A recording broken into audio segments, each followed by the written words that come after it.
باللہ من الشیطان الرجیم بسم اللہ الرحمن الرحیم الحمد للہ رب العالمین والصلاة والسلام علی سید الانبیاء والمرسلین خاتم النبیین سیدنا الممجد بشیرنا المسدد نذیرنا المؤید المصطفى الامجد المحمود الاحمد بالقاف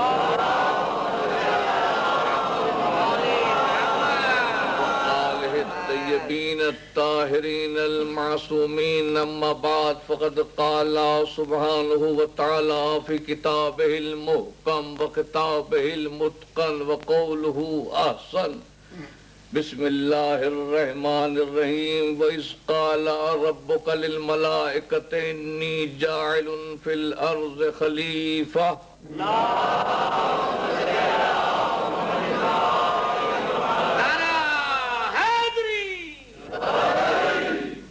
خداوند عالم فرماتا ہے ملائکہ سے کہ میں زمین پر ایک خلیفہ بھیجنے والا ہوں۔ قالوا وتجعل فيها من يفسد فيها ويسفك الدماء ونحن نسبح بحمدك ونقدس لك۔ ملائکہ نے کہا کہ تو ایسے کو بھیجے گا جو خون ریزی کرے گا، فساد کرے گا، اور ہم تو تیری تسبیح کرتے ہیں، تیری تقدیس کرتے ہیں۔ جواب ملا کہ جو میں جانتا ہوں وہ تم نہیں جانتے۔ وَعَلَّمَ آدَمَ الْأَسْمَاءَ كُلَّهَا، آدم کو سارے اسماء تعلیم کیے، اور پھر کہا ملائکہ سے کہ اب تم ان اسماء کے مسمى بتاؤ۔ تو ملائکہ کا سر جھک گیا اور کہا کہ سبحانک لا علم لنا الا ما علمتنا انک انت العلیم الحکیم۔ مالک ہم تو اتنا ہی جانتے ہیں جتنا تو نے بتایا ہے، معلوم سے مجہول تک پہنچنا تو یہ انسانیت کی صلاحیت ہے، ملکوتیت کی صلاحیت ہے۔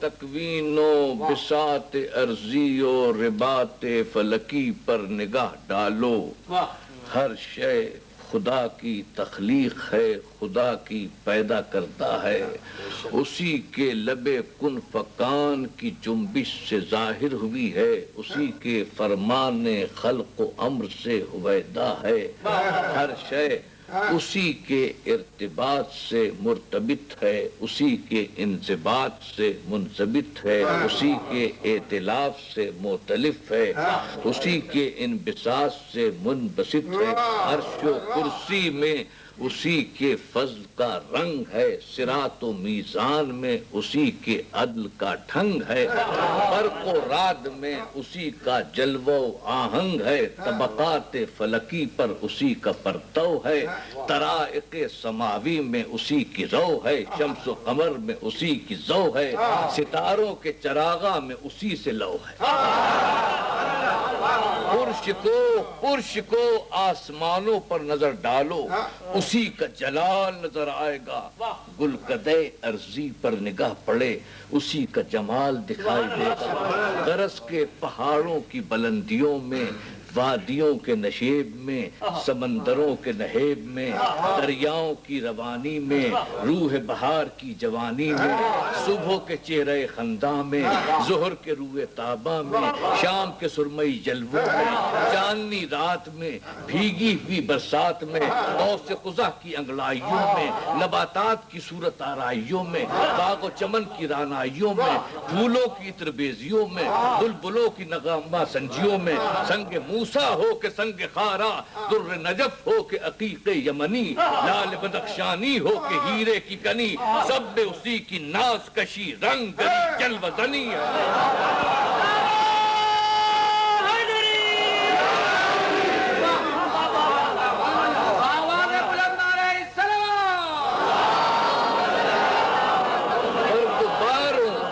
بار ہو یا شاخ و ثمر، گنچو شگوفہ ہوں کہ سنبل و گل سب میں اسی کا جلوہ گل ہے، دواب و انام ہو کہ وہ ہوش و طیور، چرند ہو کہ پرند، حیوانات بری ہوں کہ بحری، طائران فضائی ہوں کہ خلائی، سب میں اسی کی رو نمائی ہے، رو پوش جنات ہوں یا جلوہ فروش اشرف المخلوقات، نور محض کر و بیان عرشی ہو یا جم غفیر انسان فرشی، سب میں اس کی جلوہ نمائی ہے، اسی کو امیر المومنین خطیب منبر سلونی علی ابن ابی طالب علیہ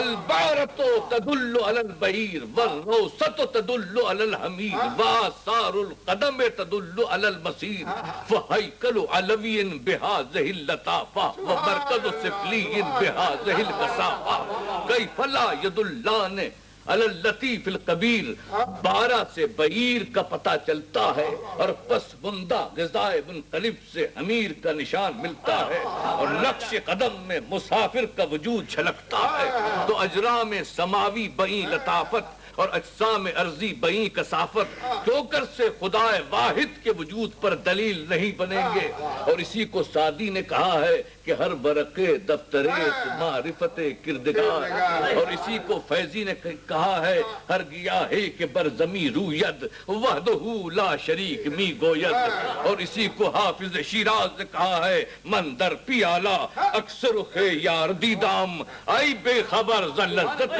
شرب بدان ماں، اور اسی کو ایک شاعر حقیقت ترجمان نے کہا مشکل حکایت اس کے ہر ذرہ عین اوس اما نمی تما کے اشارت بہو کنن، اور اسی کو عربی شاعر نے کہا ہے عباراتنا شتا و حسن کا واحدو و کل الی ذاک الجمال یشیرو، غرض کے قل قل کی صداؤں میں وہی، بلبل کی نداؤں میں وہی، گنچو گل کی اداؤں میں وہی، خلوت میں وہی، جلوت میں وہی، رز میں وہی، بز میں وہی، حال میں وہی، قال میں وہی، جلال میں وہی، جمال میں وہی، بدر میں وہی، ہلال میں وہی، سنگ و در میں وہی، دشت و در میں وہی، ہر گل تر میں وہی، ہر ثمر میں وہی، ہر شجر میں وہی، ہر شرر میں وہی، ہر نظر میں وہی، ہر اثر میں وہی، ہر خبر میں وہی، ادھر بھی وہی ادھر بھی وہی۔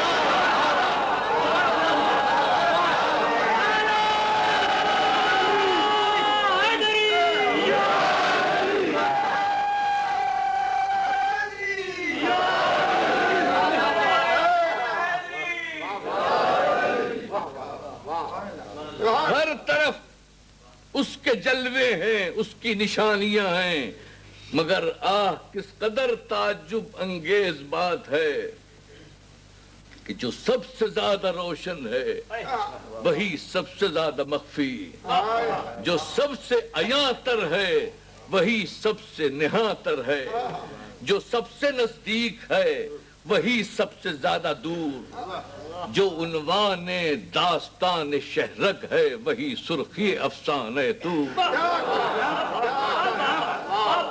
مگر پیمان الست جو عالم زر میں بندوں نے اپنے خدا سے کیا تھا، پیمان الست رگوں میں لہو بن کر دوڑ رہا ہے اور زبان سے گفتگو بن کر نکل رہا ہے، سر انکار کر رہا ہے مگر دل اقرار کر رہا ہے، جبھی سجدے سے بیزار ہے قلب ملنے کے لیے بے قرار ہے، خدا کا انکار کوئی نہیں کر سکتا، ہر ایک نے اسے مانا ہے، ہر ایک نے اسے تسلیم کیا ہے، الفاظ بدلتے رہے ہیں مگر حقیقت ایک ہی ہے، نام بدلتے رہے ہیں مگر صداقت ایک ہی ہے، کبھی آسٹریلیا کے باشندے نیگرٹوں نے اسے بائی کہا اور میلانیشیا قبیلے نے اسے مانا کہا، پہلا نشیا قبیلے نے اسے تاروا کہا، یوربا افریقی لوگوں نے اس کو اولو رون کہا،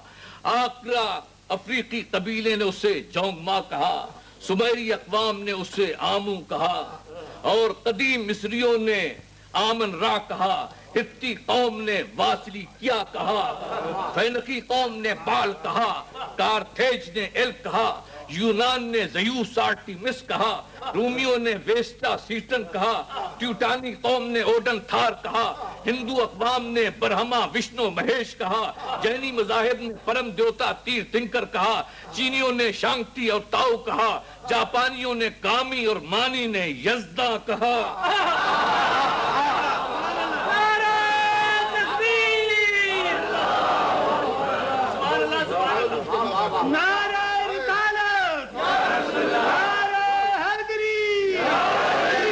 فلاسفہ مغرب نے پائزن لسب سلوٹ کہا، کسی نے اسے انفینٹ اٹرنل انرجی کہا، کسی نے اسے لائف فورس کہا، کسی نے totality of God in the world کہا، ہٹمین نے واسطے محبت کہا، کانٹ نے مقنن نے قانون کہا، میتھوآر نے ہمعوس کہا، مسلمانوں نے رحمان کہا، رحیم کہا، احد کہا، ملک کہا، سلام کہا، مومن کہا، مہیمن کہا، عزیز کہا، جبار کہا، متکبر کہا، خالق کہا، باری کہا، مصور کہا، موہی کہا، موسی کہا، ممید کہا، متین کہا، منتقم کہا، تواب کہا، جبار کہا، جواد کہا، حسیب کہا، حمید کہا، حق کہا، رؤوف کہا، وفی کہا، وافی کہا، ودود کہا، معید کہا، معبود کہا، محمود کہا، بعید کہا، قریب کہا، حسیب کہا،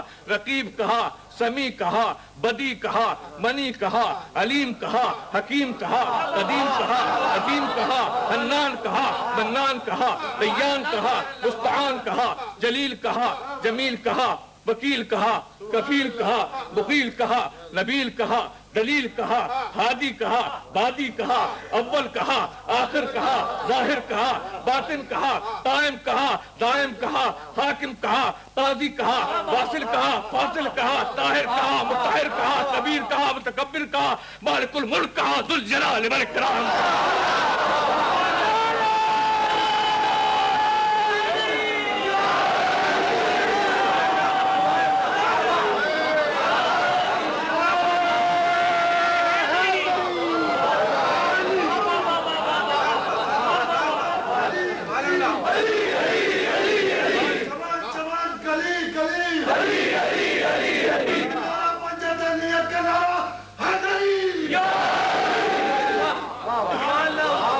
ہر ایک نے اس کا اعتراف کیا ہے، اس کو تسلیم کیا ہے، اس کو مانا ہے۔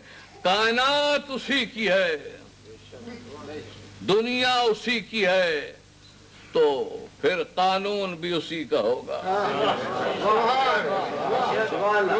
اس تقریر کا خلاصہ کیا ہے کہ کائنات سب اس کو مانتی ہے، کائنات اسی کی ہے، تو پھر حکومت کس کی ہوگی؟ اور تخلیق اس کی ہے تو ہدایت کس کی ہوگی؟ بصارت اس نے دی ہے تو بصیرت کون دے گا؟ دماغ اس نے دیا ہے تو روشنی کون دے گا؟ تشکیل اس کی ہے تو تکمیل کون کرے گا؟ لہذا جو رہنمائی کرے گا، جو تخلیق کرے گا، وہی رہنمائی کرے گا۔ جس کی سلطنت ہوگی اسی کی فرما روائی ہوگی، جس کی تخلیق ہے اسی کی حکومت مسلم ہوگی۔ دوسرا حکومت نہیں کر سکتا، دوسرے کی سلطنت نہیں چل سکتی، لیکن خدا قادر و مختار خود صحن عالم میں بے نقاب ہو کر نہیں آتا۔ یہ اس کی سنت اور مشیت کے خلاف ہے۔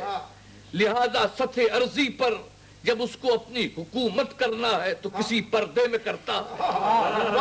اس پردے کا نام ہر دور میں بدلتا رہا، کبھی اس کو وحی کہا، کبھی بصائر کہا، کبھی حکم کہا، کبھی بشیر کہا، کبھی نذیر کہا، کبھی سراج منیر کہا، کبھی بصائر کہا، کبھی محکم کہا، کبھی تورات کہا، کبھی انجیل کہا، کبھی قرآن کہا، کبھی یہی جلوہ طور پر نور بن گیا، کوہ زیتون پر مسیحا بن گیا، کوہ ابو قبیس پر ضیاء بن گیا، نوح کے سفینے میں آیت بن گیا، بطن ماہی میں مکانن علیہ بن گیا، اور یہی عرش منیر پر اولا بن گیا، اور منبر غدیر پر مولا بن گیا۔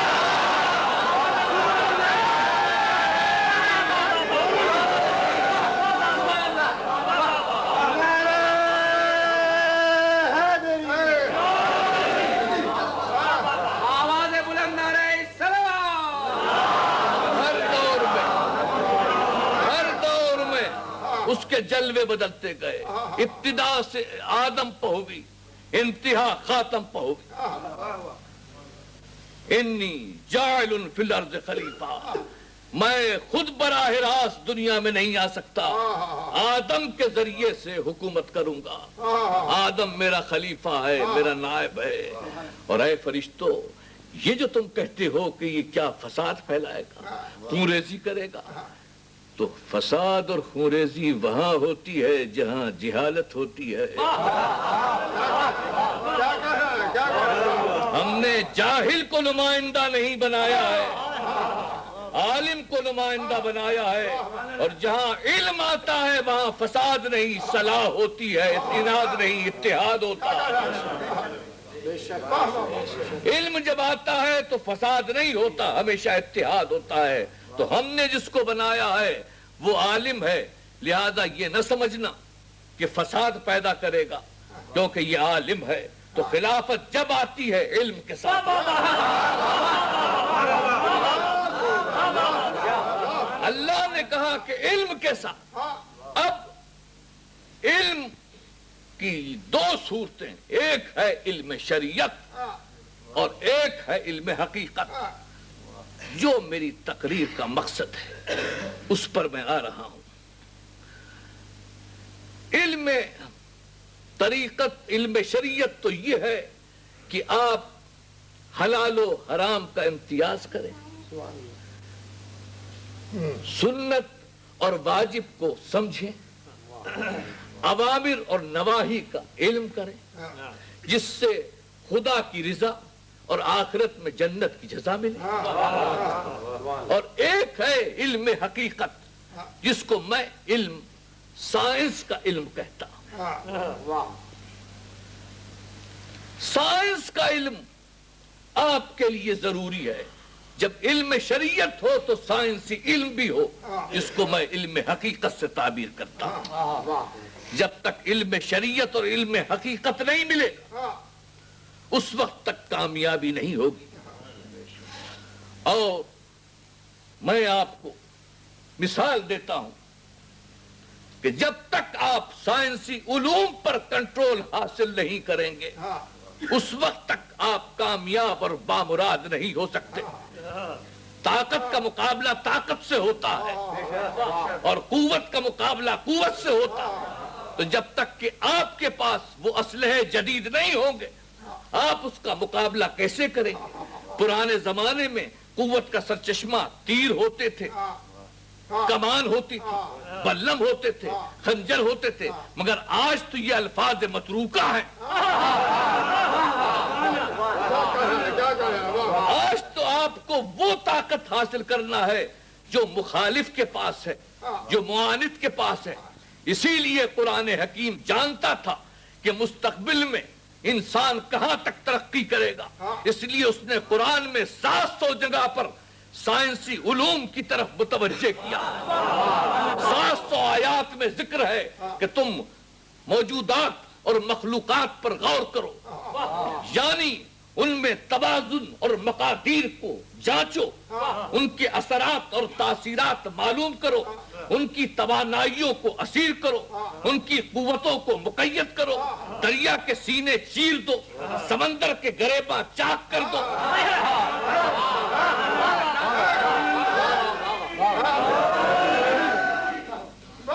سمندر کے گریباں چاک کر دو, گیتی کے ورق الٹ دو, تحت الثری کو اچھالو, گردوں پر کمن ڈالو, مریخ سے جنگ کرو, عقد ثریا کا اہتمام کرو, زہرہ کا زہرہ آب کرو, سورج کی کرنوں کو تحلیل کرو, چاند کا کلیجہ شق کرو, اور اس طرح کہ حق کا بول بالا ہو اور باطل کا منہ کالا ہو.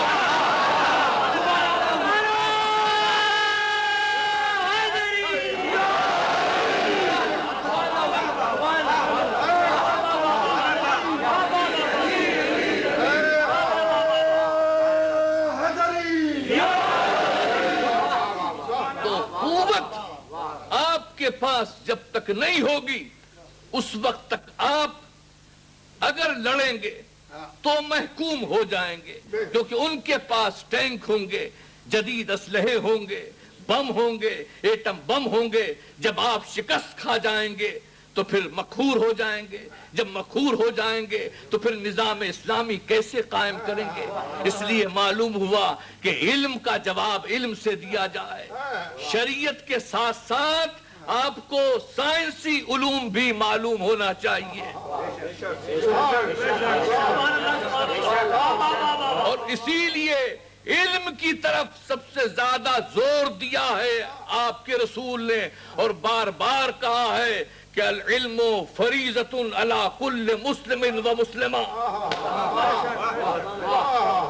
کیونکہ علم پر زور دیا ہے، علم پر زور دیا ہے حضور نے، اور کہا الحکمت ضالۃ المومن، حکمت مومن کی گمشدہ شے ہے، جہاں ملے حاصل کرنا، حکمت کے معنی سائنس کے، اور فرمایا اطلب العلم ولو کان بالسین، علم جہاں بھی ملے اس کو حاصل کرو، تو حضور نے علم کی طرف پوری توجہ دلائی، اس لیے کہ معلوم یہی ہوا کہ مال میں قوت نہیں ہوتی، قوت علم میں ہوتی ہے، قوت علم میں ہوتی ہے، جس کے پاس قوت ہوگی وہی جیتے گا، اور قوت علم اس کا سرچشمہ ہے۔ معلوم ہوا کہ طاقت جو کچھ ہے وہ علم میں ہے، علم ہی طاقت ہے، علم ہی شریعت ہے، علم ہی حقیقت ہے، علم ہی نبوت ہے، علم ہی امامت ہے، علم ہی اسلام ہے، علم ہی ایمان ہے، علم ہی یقین ہے، علم ہی حکمت ہے، اور علم ہی تندیل محراب انسانی ہے۔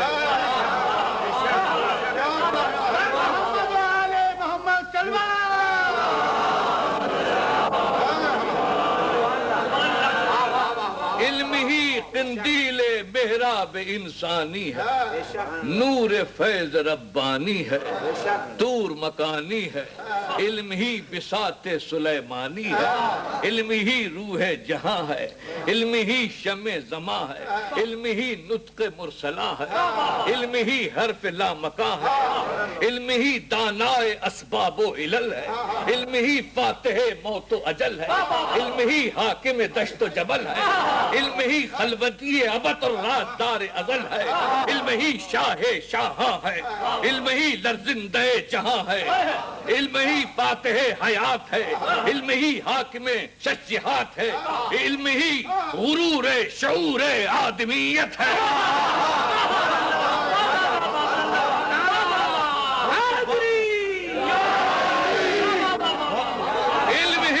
علم ہی غرور شعور آدمیت ہے، علم ہی سور عزم بشریت ہے، سور عظمت بشریت ہے۔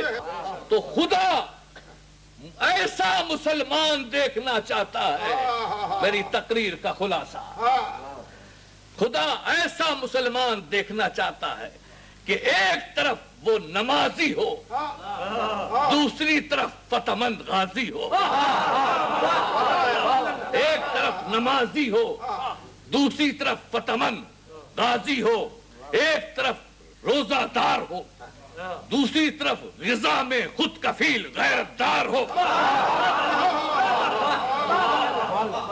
ایک طرف وہ حاجی ہو، دوسری طرف ہر ذلت سے ناجی ہو، ایک طرف وہ متقی اور پرہیزگار ہو، دوسری طرف ارتقاء کا پیشوا تمدن کا پروردگار ہو، ایک طرف وہ حکم الہی کا پابند ہو، ایک طرف وہ حکم الہی کا پابند ہو، دوسری طرف ہر طاغوت پر فتح بند ہو، فقر کے بوریے پر بیٹھا ہو اور قیصر و کسریٰ سے خراج لے رہا ہو، پیشانی سجدے میں ہو اور چہرے پر جلال خسروانہ، ہاتھ میں دامن تقوی اور ٹھوکر پر دمانا۔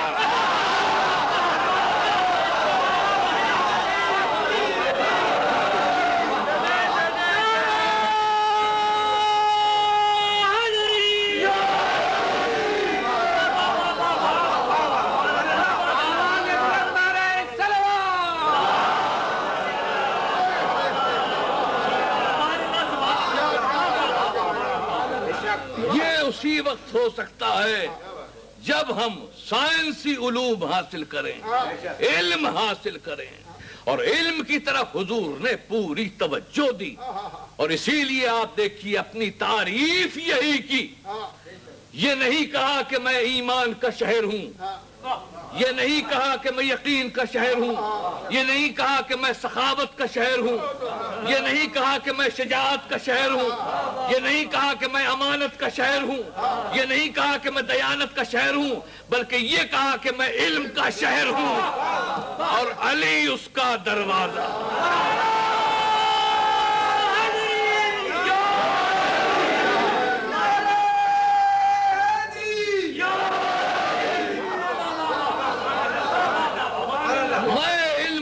شہر ہوں اور علی اس کا دروازہ.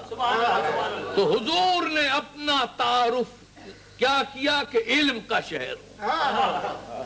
تو جو علم کا شہر ہو اس کی امت کم از کم علم کی نہر ہو.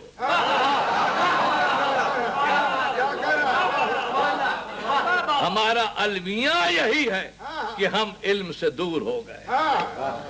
اور حضور یہ فرماتے ہیں حضرت علی سے وصیت میں, امام فخر الدین رازی تفسیر کبیر میں لکھتے ہیں کہ رسول فرماتے ہیں علی سے کہ احفظ التوحید فإنہ راس مالی, توحید کی حفاظت کر کیونکہ وہ میرا راس المال ہے. وعظم العمل فإنہ حرفتی, اور عمل کو لازم پکڑ کے یہ میرا پیشہ ہے. وأقم الصلاة فإنها قرۃ عینی, اور نماز کو قائم کر کے میرے آنکھوں کی ٹھنڈک ہے. واذکر الرب فإنہ بصیرۃ فؤادی, اور رب کا ہر وقت تذکرہ کرتا رہے کیونکہ میری عقل کی روشنی ہے. واستعمل العلم فإنہ میراثی, اور علم کو استعمال کر کے میری میراث ہے.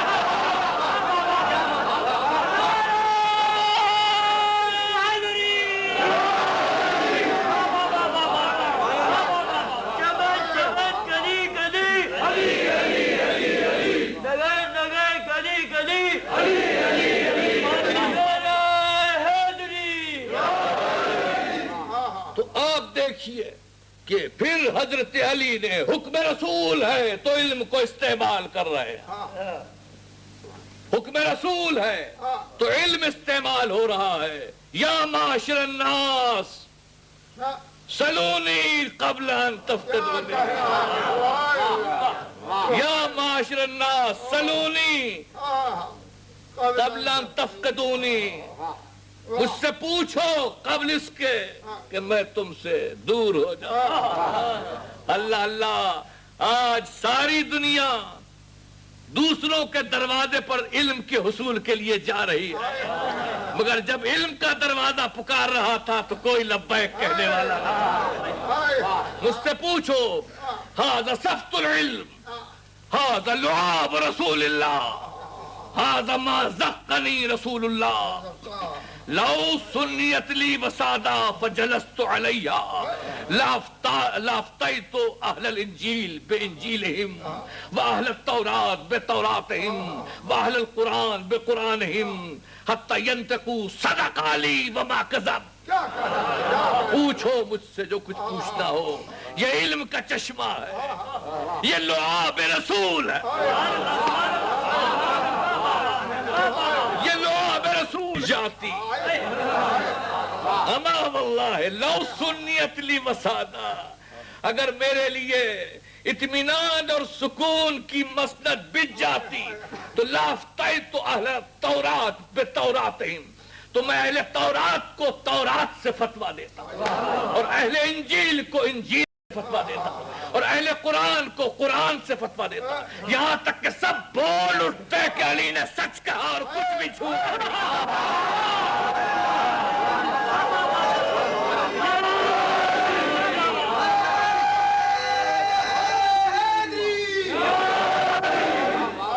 دوستو وقت کم ہے اور ہمیں منزل کی طرف جانا ہے. علم کی ترویج ہوتی رہی. اہل بیت کی تعریف یہی ہے کہ ہم عیش العلم و موت الجہل, وہ علم کے لیے زندگی ہے اور جہالت کے لیے موت ہے.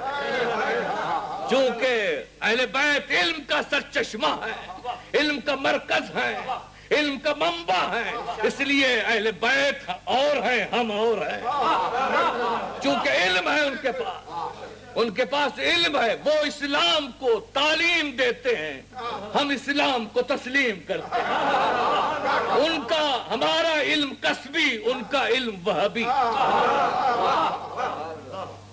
ہماری نمازیں سورج کا انتظار کرتی ہیں اور ان کی نماز کا سورج انتظار کرتا ہے۔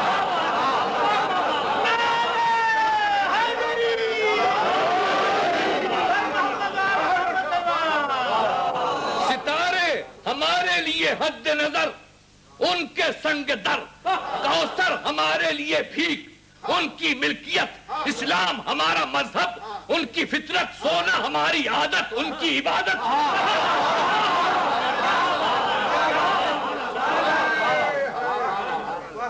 جنت ہمارے سارے اعمال کی جزا، ان کی ایک ضربت کا بیانہ۔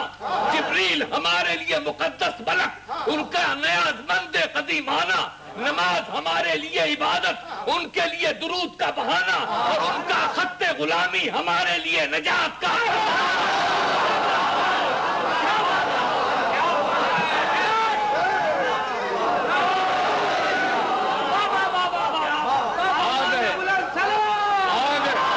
میں اپنی منزل پہ آ گیا، چونکہ علم تھا لہذا جہالت کے آگے نہیں جھکے۔ علم نے کہا کہ میں بیعت نہیں کروں گا جہالت کی، علم نے کہا کہ میں جہالت کی بیعت نہیں کروں گا، چاہے میرا اکبر چلا جائے، چاہے میرا قاسم چلا جائے، چاہے میرے اون و محمد چلے جائیں، چاہے آپ شام غریباں پہنچ چکے، چاہے میری بیٹی کے رخسارے پر تماچے لگائے، چاہے میری بہن زینب کے سر سے چادر اتار لے، لیکن میں علم ہوں، جہالت کی بیعت نہیں کروں گا۔ دوستو، میرے سامنے کچھ جلے ہوئے خیمے نظر آ رہے ہیں، آپ بھی دیکھ رہے ہوں گے جلے ہوئے خیمے نظر آ رہے ہیں، لیکن ایمان سے بتاؤ کہ کل کیا بات تھی اور آج کیا بات ہے؟ کل خیموں سے آواز آ رہی تھی التش التش، آج بھی تو پیاس ہے، پیاسے تو آج بھی ہیں، مگر کسی بچے کی آواز نہیں آتی، کیونکہ پہلے ناز بردار چچا زندہ تھا، پہلے عباس و اکبر زندہ تھے، اس لیے آوازیں دے رہے تھے، اور آج کوئی نہیں ہے، آج کوئی نہیں ہے، چاروں طرف سیدانی بے کسی سے دیکھ رہی ہے، کوئی نظر نہیں آتا۔ تھوڑی دیر میں دیکھا کہ روشنی آ رہی ہے، روشنی بڑھ رہی ہے، جناب زینب سوچی کہ پھر لوٹنے والے آ گئے، پھر لوٹنے والے آ گئے، آگے بڑھیں اور کہا آنے والوں، اب آل محمد کے گھر میں کچھ نہیں رہا، مگر روشنی آگے بڑھتی رہی، آگے بڑھتی رہی۔ ایک مرتبہ جناب زینب کبریٰ نے دیکھا کہ ایک عورت آگے بڑھی، اس نے کہا السلام علیکم، آپ پر سلام ہو، تو پوچھا تو کون ہے؟ کہا میں زوجہ حر ہوں۔ یہ سننا تھا کہ شہزادی نے سر جھکایا، کہا ہم بہت شرمندہ ہیں کہ تیرے شوہر کی مہمانداری نہ کر سکے۔ کہا شہزادی شرمندہ تو میں ہوں، کربلا میں لانے والا کون تھا؟ شرمندہ تو میں ہوں۔ کہا کس لیے آئی ہو؟ کہا شہزادی پانی لائی ہو۔ بس پانی کا نام آنا تھا کہ ایک مرتبہ شہزادی نے فرات کی طرف رخ کیا، آؤ حسین پانی آ گیا، مرتے مرتے تمہیں پانی نہ ملا، اب پانی آیا ہے پی لو۔ شہزادی نے کہا ہمیں پانی کی ضرورت نہیں، پانی لے جا۔ اس نے ہاتھ جوڑے، شہزادی آپ کا غصہ صحیح ہے، کیونکہ ہر ایک پیاسا مر گیا.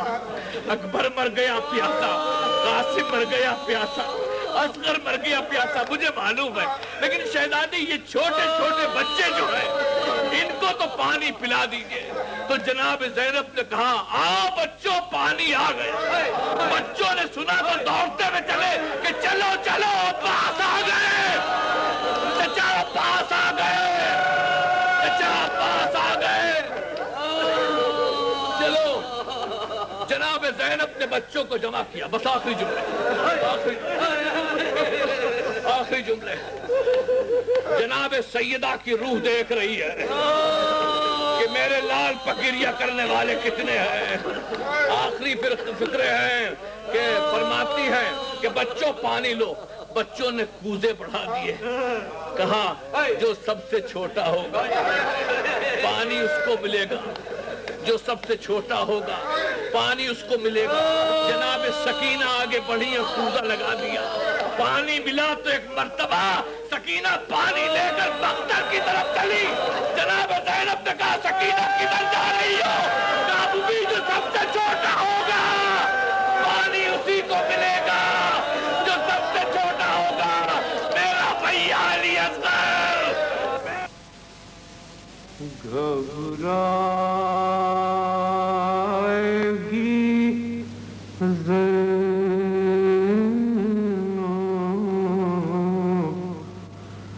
گھبرائے